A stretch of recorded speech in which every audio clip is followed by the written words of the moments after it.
and diversity in the employed bar. So we're very pleased to welcome Simon Regis, who was employed barrister of the year last year, which is amazing. And as you can see on the flyer, he has been heavily involved in equality and diversity, co-chairing the bar race working group. So Simon is an in-house counsel in the government legal department, as you can see from the flyer, and he's going to give a talk tonight on race and the bar, moving things forward. And then once Simon's finished his talk, then I'm sure he'll be happy to answer any questions. So Simon, over to you. Thank you very much, Ian. Thank you firstly for BACFI for inviting me to speak, and for people who have taken time out of their busy days and their busy schedules to attend. So the topic of today's talk is race in the bar, moving things forward, looking at what the Bar Council and other bodies and individuals at the bar are doing in relation to race to instigate lasting change. I think the first thing to say is that there are a whole range of initiatives that are taking place in relation to various institutions and organisations at the bar, and I'm going to cover a number of them. But apologies if I miss out anybody, and that is through nothing other than no doubt ignorance in terms of what is being done. But I'm going to start with the Bar Council, and as Ian says, I am co-chair of the Bar Council Race Working Group, and my fellow co-chair is Barbara Mills QC, and I'm going to beg some indulgence of BACFI and do a bit of a plug for the Bar Council. On Friday we have part 2 of our race summit, where we will be launching a report about race and the bar, and we have a keynote speaker, former Chief Superintendent Leroy Logan, who will be attending, and that report is going to be launched on Friday evening, and has a number of overarching recommendations and some key findings that will not necessarily come as a surprise to anybody reading them. Now, I suppose the first thing to say is that report is obviously directed predominantly at the self-employed bar, but there will be things in relation to the employed bar that will be of relevance in the report. So in terms of some of the findings are around the disparities in earning income and capacity in relation to those from ethnic minority backgrounds, and in particular Black barristers, issues around QC data and judicial appointments. So I would urge you, if you haven't already signed up, to sign up for that event. It is being hosted online and in person. And if you are unable to go to the event, then obviously please read the report when it comes out. The Bar Council are looking at, have made a number of recommendations, and they are looking at all areas of the profession to assist in moving the dial forward and looking at making substantive change. So that is one of the first things I wanted to point out, and as I say, is a plug for this Bar Council event. But in terms of the race working group itself, it was set up in June 2020, and it's made up of representatives from the Inns of Court, the specialist bar associations, circuits, and Black and ethnic minority led networks. And in the time that we have been established, we have assisted the Bar Council in producing a framework on taking action in relation to race equality in chambers, a positive action guide, a race discussion guide, and in particular how to have conversations, and we recognizing that conversations around race can be particularly tricky and sensitive to have. And also we have there on the Bar Council website, there is a document about appropriate race terminology, And I think the thing to say there, which I suspect is fairly well known amongst attendees, is use of the acronym BAME is very, very misleading and actually quite unhelpful, because in many cases it masks disparities between the experiences of those of ethnic minority backgrounds in the legal profession. And wherever possible, the Bar Council is looking to specify, when it is talking, and you will see this in the report, when it is talking about those of a particular ethnic background, and where it does need to use a more generic term than the phraseology there is around those of ethnic minority backgrounds. So that is what that is what the race working group has been working on, and what we've been feeding into since our inception. However, there is a wider program of work, and those to some extent were, and to use a fairly civil service phrase, those were the quick wins that we could get out fairly soon out the door, that would instigate and start moving the dial. But we've got a lot more work to do, and our terms of reference are fairly extensive, and we're looking at access to the profession, progression and retention, and also culture. And that is something else that's going to be reflected in the report, because in each of those particular areas there are things that can be done to improve the situation and improve the lives of those at the bar from ethnic minority backgrounds. So moving on to my own organisation, and as Ian pointed out, I work for Government Legal Department, and I'm currently a Deputy Director at DCMS Legal Advisors.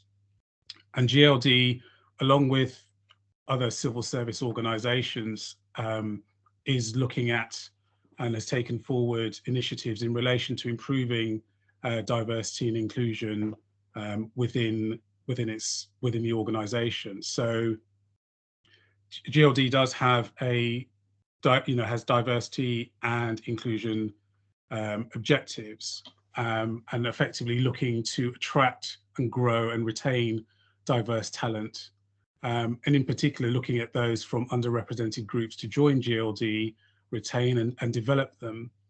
Also looking at that through a leadership perspective, to focus on actions that develop inclusive leaders in GLD who are equipped with skills and the confidence to build positive relations with colleagues, in order to ensure that people can feel their full potential, and that GLD is a brilliant delivers a brilliant employee experience, and needs to take action to ensure that the culture is inclusive, supportive and respectful. And in that space, GLD looked inward and came up with some top 10 actions on race to improve that experience for those from an ethnic minority background within the organisation. And one of the key things that it is looked at and wants to take forward is to increase the target of 25% of those at the senior civil service level, which is my level and above, deputy director level and above, being from an ethnic minority background. And this is to reflect the fact that within the organisation, 26.8% of GLD colleagues have declared themselves to be from an ethnic minority background. So the organisation is looking to properly reflect that at the higher levels and the senior levels within the organisation, as a way in which to improve diversity within GLD. Also looking at, in terms of recruitment, having mandatory ethnic minority and/or disabled, so looking at this from a slightly wider context, representation on hiring panels. And that is, in many cases quite important, because people who are coming through, sometimes representation and just actually seeing somebody on a board who possibly looks a little bit like me, or somebody from another ethnic minority background, is a reflection of the commitment that organisation has to diversity. it doesn't always necessarily run through, but it does help in ensuring that the way in which the organisation wishes to represent itself within this particular space is moving forward.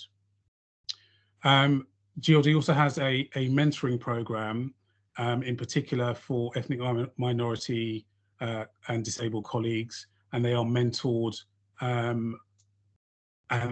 by a senior leader, and 164 ethnic minority and or disabled colleagues were mentored within the first year of the program.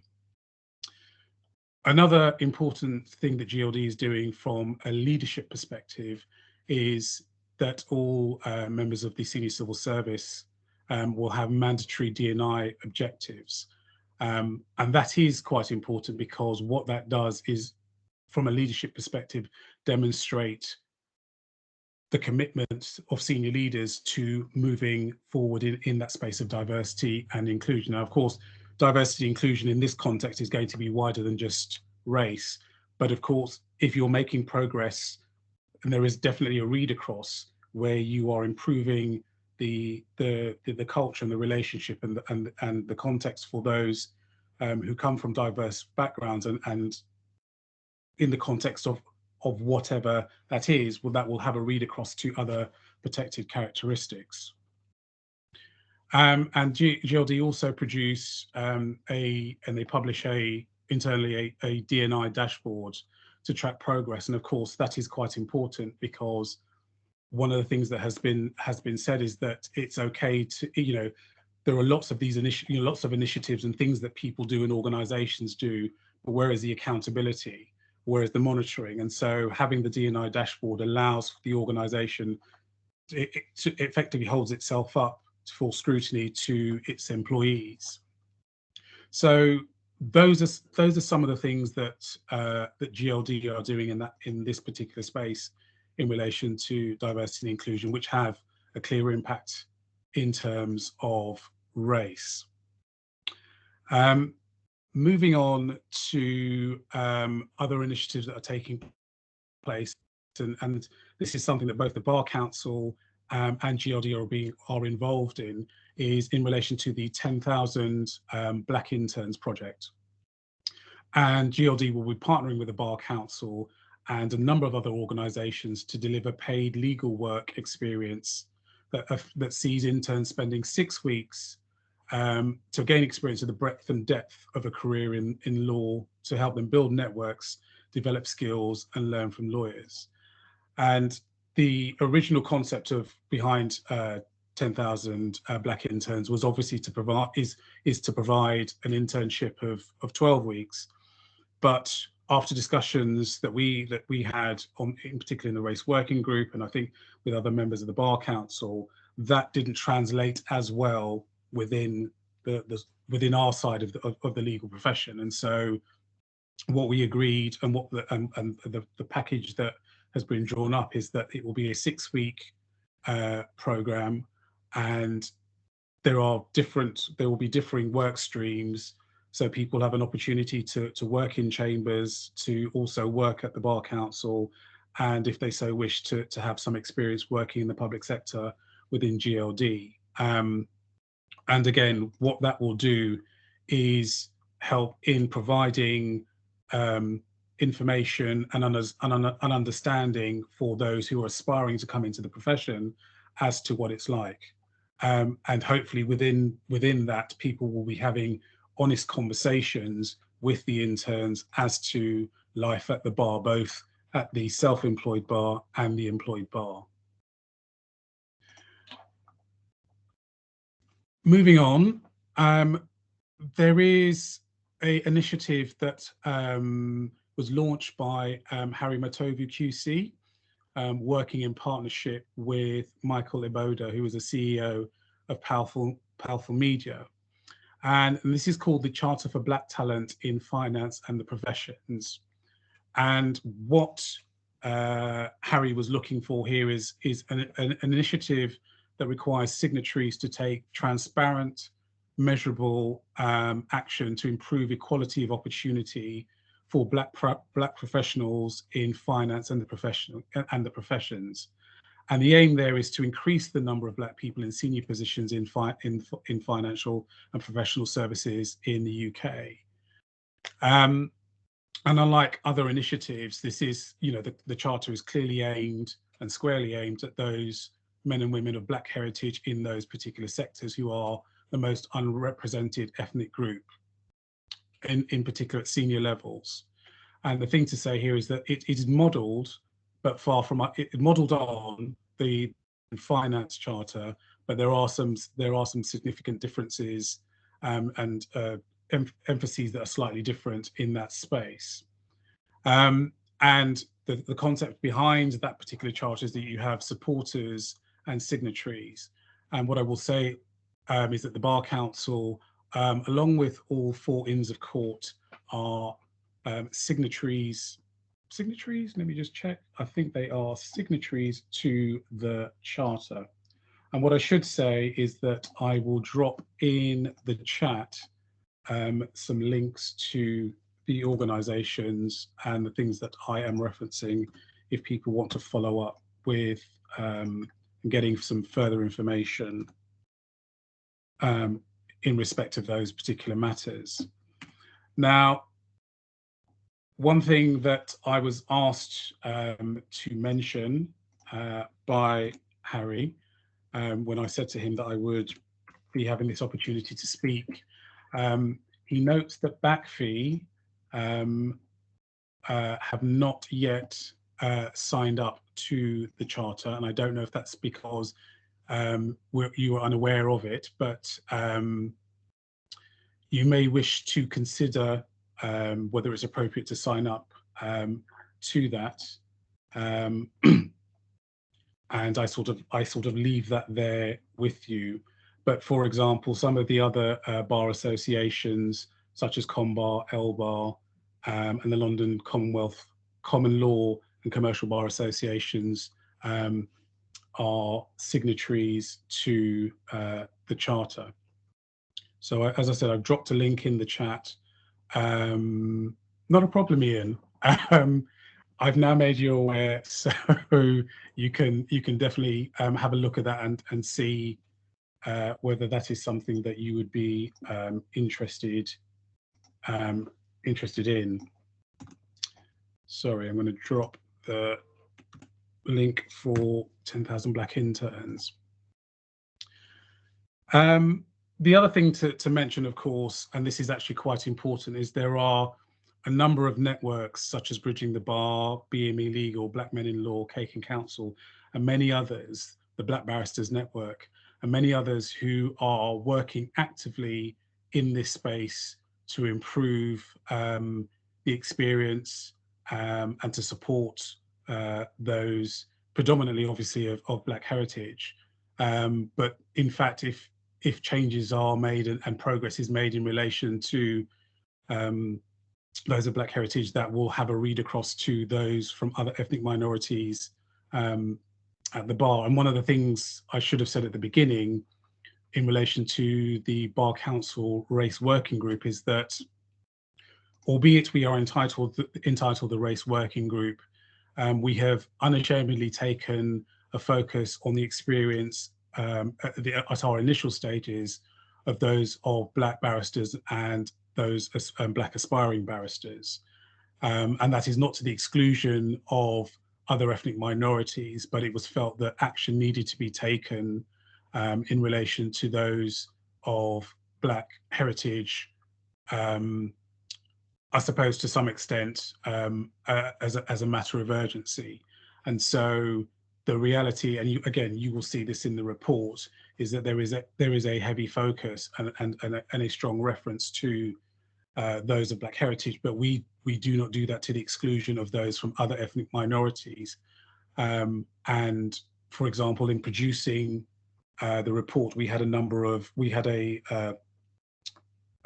two sessions with focus groups, and we had a number of people attending those from other ethnic backgrounds as well. And we obviously understand that enriches the experience and enriches the data that is taken forward.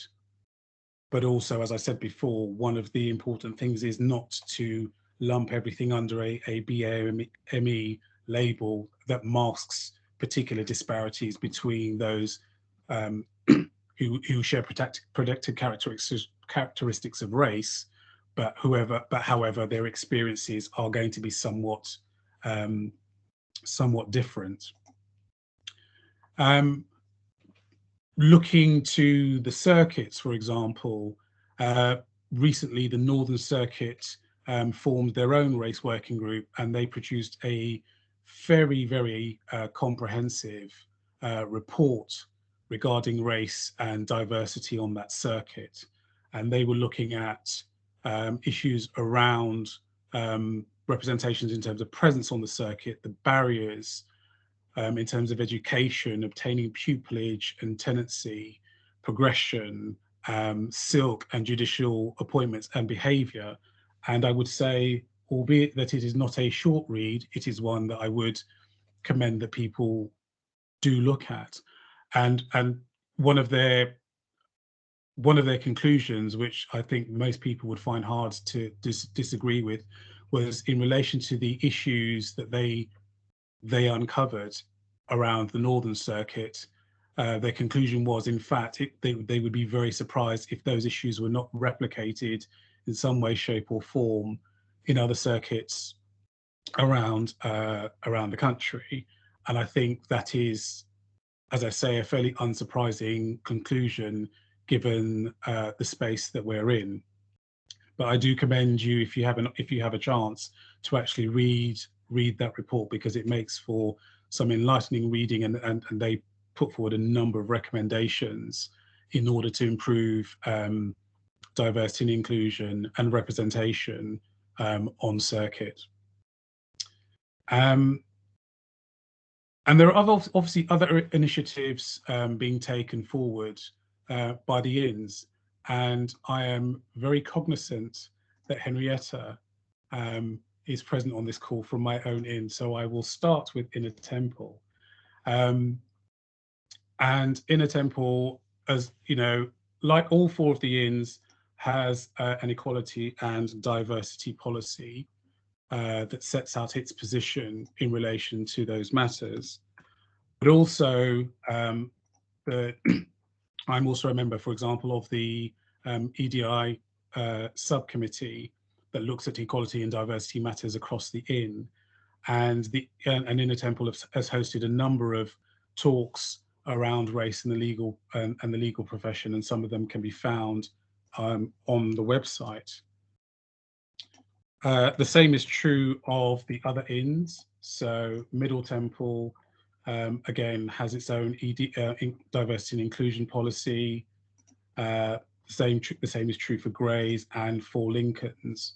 And I suppose that the point there is that in the context of race, they are also looking at how they can move things forward.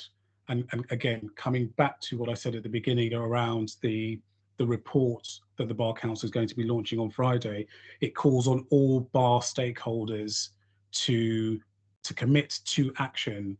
And I think the important thing to say here is that we've got to the stage where we know what the problem is, and so we've sort of come to the point where we don't need to talk about it anymore. We now need to do something about it. And I think that is the space very much, you know, as working with fellow members on the race working group, that is where we're at. We're in that space of, we've talked about this and we've talked about this and we've talked about this, and now we need to be in the space of actually doing.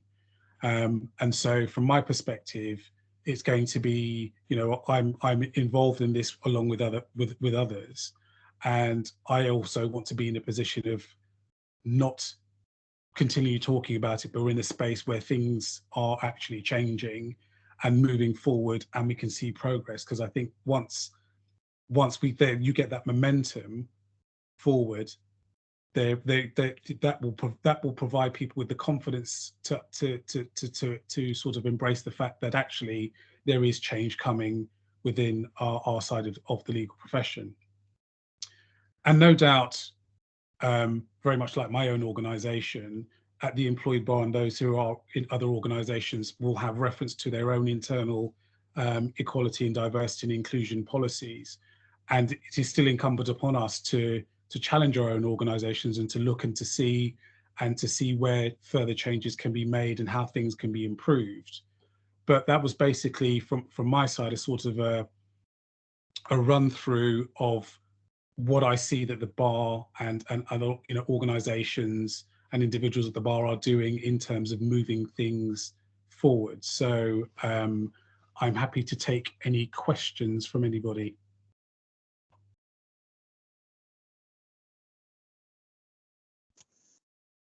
So thank you, Simon. So if anybody would like to ask Simon a question, either raise your hand on here and you can speak to us, or you can put it in the chat box. So do we have any questions? So Simon, what do you think the greatest challenges that we've got in terms of race equality within the employed bar? The greatest challenge.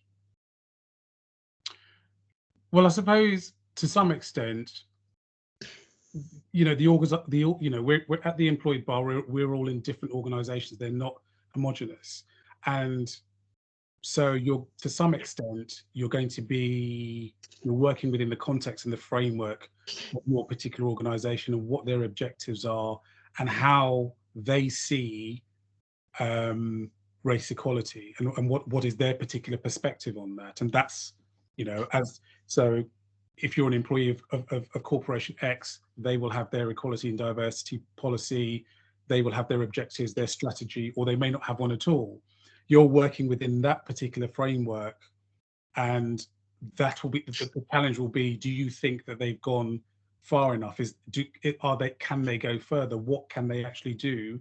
And in taking action, of course, I think this comes back to a point I made earlier on. One of the potential sort of criticisms is, you make recommendations, but there's no accountability. You make recommendations, you make targets. There needs to be some teeth to it. So there needs to be some accountability, and so it's fine to make grand statements and grand gestures, but what comes behind that?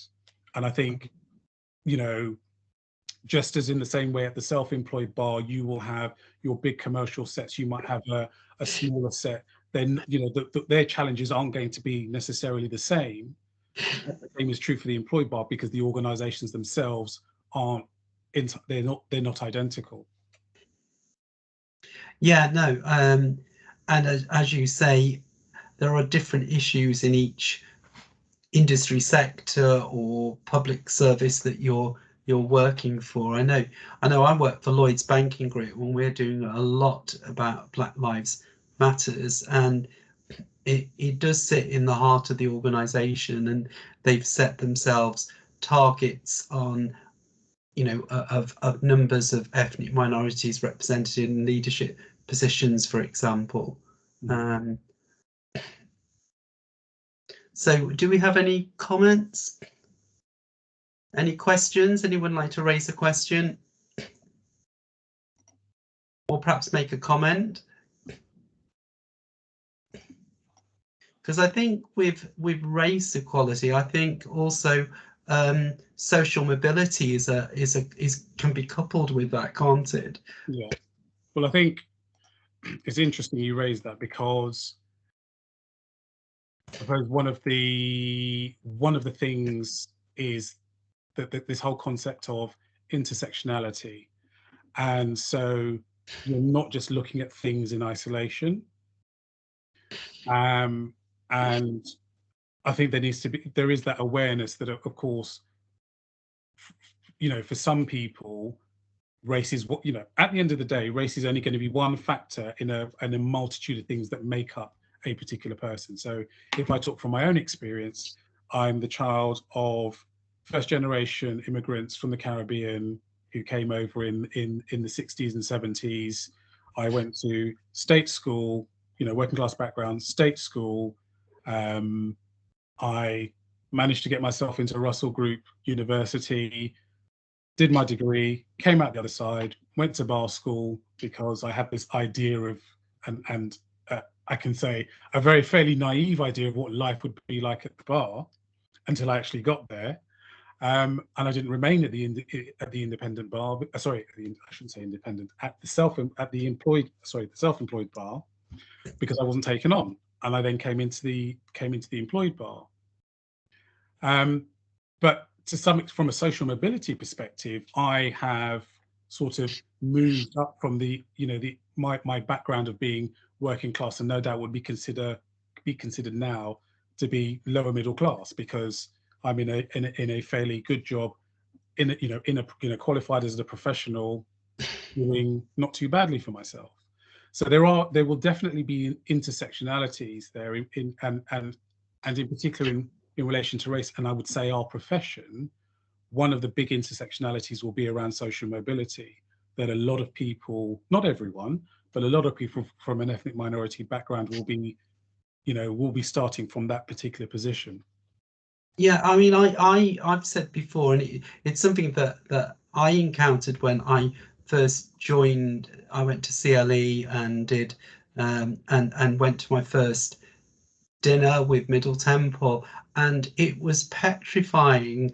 And I felt like I was going to do everything wrong. And unfortunately, in those days, you were told off if you didn't wear a suit that was dark enough, and all those sort of, I call them soft skills, which I think sometimes it would be good to have a buddy system so that people can take you through and just kind of explain how things work and provide and just support you as you're trying to learn all these other things which have really got nothing to do about studying the law, but they do help you develop your career and your skills as well. Yeah, I remember dining, and Henrietta will forgive me. I thought the experience was a complete waste of time. I absolutely hated it. I knew I had to do it, but I Yeah, hated yeah. it. It was 24 times when we did it properly. Yeah, and we both, well, I know I qualified in the last century, so that was a long time ago. But Yeah, I was 89. oh no, so that was yeah. Well, I was 97. I was a little bit later than you. But I think for me, at the time, I really didn't appreciate or understand or really get the Yeah, purpose of dinners. I was just like, I'm going to sit down with a bunch of people who I don't really know, who are most like, some of them I'm not going to see again, and we're going to eat food and have some conversation, and that was about it. And so for me, I did not find that experience particularly useful. no. And I'm as I say, I apologize in advance to Henrietta that is how I felt at the time. I can And tell you, yeah. No, and yeah. but I think is that part of that is actually the thing that you've just said, which is there are all these other little things that go alongside that possibly, had I had been guided or had some instruction, would have made that experience different. And that's not to say that every dinner I went to, I just sat there, Yeah, miserable, thinking, why am I eating this food? That wasn't the case. There, I did have on occasion go there and have some really good conversations and make connections. But overall, I saw it as a chore. It was something I had to do as opposed to something I wanted to do. And I like to think that things have changed significantly since then.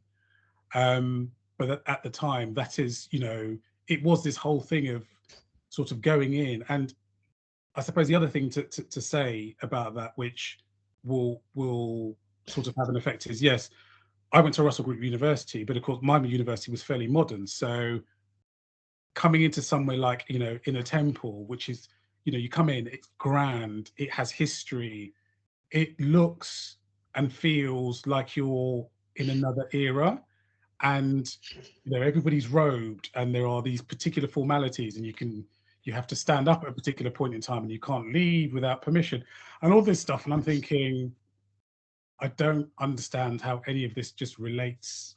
I can't relate to any of this because that has not been my experience thus far, and as a 23, 24-year-old, I'm thinking, what have I stepped Yeah. into that particular space? Well, I'll tell you a funny story. I had an elderly aunt who, when I started at bar school, she said, "You're complaining about the costs of studying, but I really think you can cut out those dinners. You don't need those dinners. Why are you paying for those dinners?" And when I said, "Well, I have to qualify," she didn't believe me. Um, so there are a couple of questions in the Yeah, chat. there's some interesting comments on the chat. Um, I'll take the easiest one first. Henrietta, the launch is on Friday, and I think the report is going to be published and made available on Monday. Good. And Michaela said, is there a danger of a number of organisations pulling in different directions and diluting the effects? Yes, I think is the short answer. And if so, what can be done to ensure that everyone's pulling in the right direction?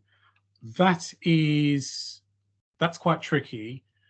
And I think one of the reasons is because organisations and institutions are going to want to be seen to be doing something. Two, they aren't necessarily going to want their independence curbed in deciding that they want to go in a particular direction. They're not necessarily going to want that to be curbed by somebody saying, well, actually, you might want to do this.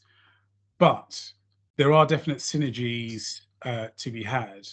And I think part of what hopefully one of the things that comes out of the report is the fact that we within the race working group within the Bar Council are going to want to engage, and the Bar Council are going to want to engage with other bar stakeholders to try and ensure as much as possible that we are all pulling in the same direction while respecting the fact that the inns, any one of the particular inns might want to do something different.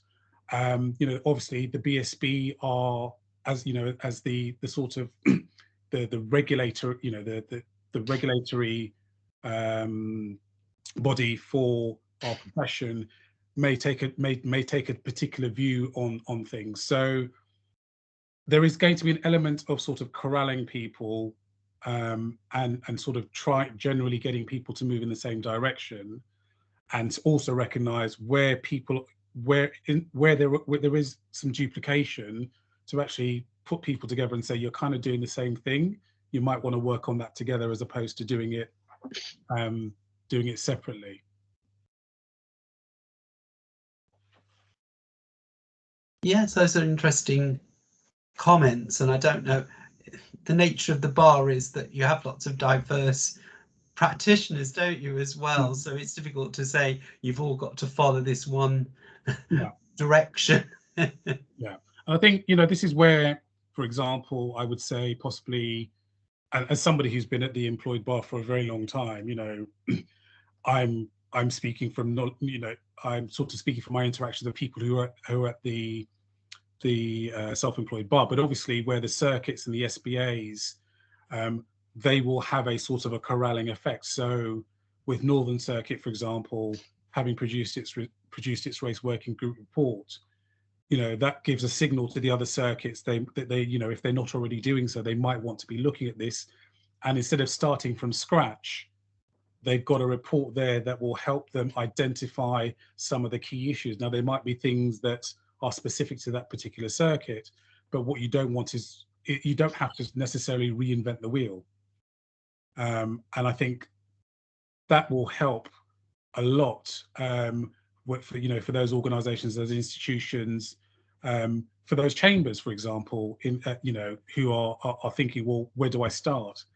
There's a whole host of resources. I've mentioned some of them that will give them an in. The Bar Council Equality and Diversity team will be happy and are happy to speak to chambers. I think at the employed bar, with, as I said, that has to fit in with the organisation that you're working in, and so the challenges there are that some organisations are going to be quite progressive about how they approach things, and other organisations are going to be less so. And I think, you know, at the employee bar, those sorts of synergies I think will be much more tricky to replicate than it would possibly be at the self-employed bar. Yeah. So what with the race working group, what's happening with that group? Is that because originally it was set up just for a sort of a short time, wasn't it? What are the plans now? We still have so much more work to do, and so so the race working group was originally set up, and its initial terms of reference were that it would run for a year. So we technically should have disbanded in June 2021, but it became very, very clear not long after we started our work that given the terms of reference, the matters that we had to, or we were being asked to look at, meant that the race working group had to continue for a longer period of time. So at the moment, we do know that we are still in existence and we are still continuing to do our work. Is there an end date? I'm not sure. I'd like there to be, because an end date for me would then signify that we are no longer needed. But I'm not so naive as to think that that end date is going to come anytime soon.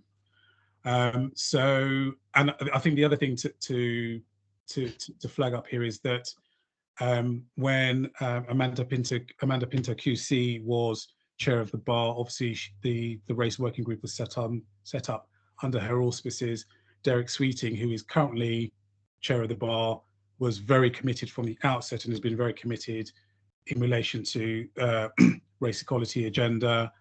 And the new chair coming in next month, whose name escapes me, and so I should be slapped across my wrists for that, was attended one of our forums for the race working, one of the forums that fed into the report, and also has a commitment to continuing that. So from my perspective, we as I said before, there's still a lot more work for us to do. We meet on a monthly basis, and once this report has been published, one of the things that we've committed to is to come back to look at what progress has been done. So that in and of itself will provide work for the race working group to do going forward. So does anybody else have any questions? I'd just like to say, I think, Michaela, that we're insulting cats in terms of barristers. Right, well, I think probably we can finish 10 minutes early, but thank you, Simon, for that interesting talk. I think it's good to keep the debate on all aspects of inclusion and diversity. This is the third of a series that we've done with the Bar Council, and I think they've all been very successful. And just to let know people, it has been recorded, so we'll be putting it on our website so that other people can view it in the future. I don't know if you've got any closing remarks, Simon. Other than to say, firstly, thank you very much for the invitation to speak. I think there is much to do. However, in saying that, you know, we have made some progress. There will definitely, you know, there is definitely much more for us to do in this space, and so it is, I think, incumbent upon all of us to ensure that that continued progress is made wherever we're sitting and whatever we're doing. Yes. And so, you know, that would be the takeaway for me is, you know, we still need to keep on doing what we do. Yeah. Okay, well, thank you so much again, Simon. Do keep in touch with BACFI, because we're always interested in what's going on at the race working group, and we're heavily involved with the Bar Council, all its different initiatives. And also, I mean, I'm on the standing committee for inclusion and diversity at Middle Temple as well. So I think the INS are doing lots of stuff now as well, which is good. Yeah. Okay, well, thank you everyone, and thank you Simon again, and we'll see you. I think our next event is our AGM, but we have Derek Sweeting, chair of the bar, in his final month, giving a short address to us from Dubai. So that should be interesting. Uh, so, I hope everyone has a good evening, and we'll see you soon. Thank you. Bye. Thank you. Take care. Bye. Bye.